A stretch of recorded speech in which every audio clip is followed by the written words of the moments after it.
Okay, I'll just show you how to set the sat-nav in this 2013 Range Rover Evoque. Any screen, onto nav. Now I've already used it once, otherwise I would have to click on agree to not be distracted.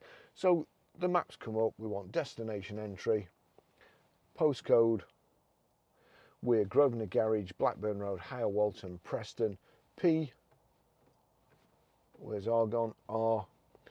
Now the Range Rover system defaults to the numbers 5.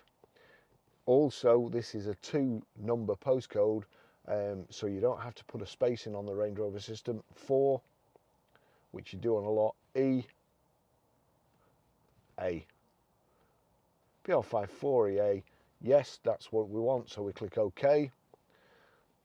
And then, even after we've done that, we've got to click Go to set off. Destination's nearby. We're sat in the forecourt. If I turn that up, it would give me directions as well.